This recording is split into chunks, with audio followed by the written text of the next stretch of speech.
నారాయణ యాదవ్ నీ ప్రవర్తన మార్చుకో. ఎప్పుడో 3-4 సంవత్సరాల కిందట ఒక ఛానల్లో ప్రసారమైన అవాస్తవమైన వార్తను ఈరోజు వైరల్ చేసి నువ్వు పైశాచిక ఆనందాన్ని పొందుతున్నావు. ఇది సరైన పద్ధతి కూడా కాదు.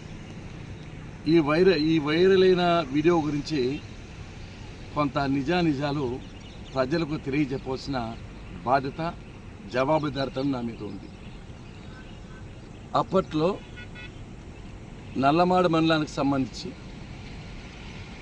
ఎద్దులవాళ్లపల్లిని ఒక అంగన్వాడీ టీచర్ నాకు ఫోన్ చేసి వైఎస్ఆర్సీపీకి సంబంధించిన ఒక వ్యక్తి నన్ను చాలా ఇబ్బందులు పెడుతున్నాడు, లైంగికంగా వేధిస్తున్నాడు, నా అంగన్వాడీ సెంటర్కి సరాసరి వచ్చి నువ్వు నా కోరిక తీర్చకపోతే సూపర్వైజర్ కంప్లైంట్ ఇస్తాను, అప్పటి ఎమ్మెల్యే కంప్లైంట్ ఇస్తాను, నీ ఉద్యోగాన్ని పీకే ఇస్తానని భయప్రాంతం చేశాడు.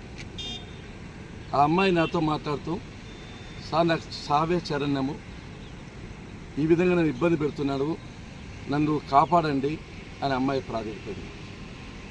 ఆ సమయంలో నేను అమ్మాయికి ధైర్యం చెప్పి ఆత్మహత్యకు పాల్పడవద్దమ్మా అని ఆమె చెప్పిన విషయాలన్నింటినీ, ఆ వాస్తవాలను యథాతథంగా ఉన్నట్లు ఖచ్చితంగా అమ్మాయికి చెప్పి ఈ విధంగా పోలీస్ స్టేషన్ కంప్లైంట్ ఇవ్వు, ఎస్పీ కంప్లైంట్ ఇవ్వు, వీలు పడితే అప్పటి ముఖ్యమంత్రి జగన్మోహన్ రెడ్డి గారికి కూడా వీడియో రూపంలో తెలియజేయమ్మా, నీకేమొచ్చినా మేము ఉన్నాము, నీ ఇబ్బందులు ఆదుకుంటాం తల్లి అని చెప్పాము. అంటే ఒక అమ్మాయిని హింస పెడుతూ ఉంటే, బాధ పెడుతూ ఉంటే, లైంగికంగా బాధిస్తూ ఉంటే అటువంటి సమయంలో ఆ అమ్మాయికి ధైర్యం చెప్పడం తప్ప, దీన్ని వక్రీకరించి ఆ అమ్మాయి మాట్లాడిన మాటలు డిలీట్ చేసి ఆడియోలో నేను మాట్లాడిన మాటలు మాత్రం పెట్టి ఈ విధంగా దాన్ని వక్ర మార్గంలో వైరల్ చేయడము ఎంత నీచమో, ఎంత హీనమో ఒక్కసారి ప్రజలు అర్థం చేసుకోవాలి. ఒకటే చెప్తున్నా, నేను ఎప్పుడు కూడా పద్ధతి తప్పిపోలేదు, ధర్మంగా ఉన్నాను, నిజాయితీగా ఉన్నాను.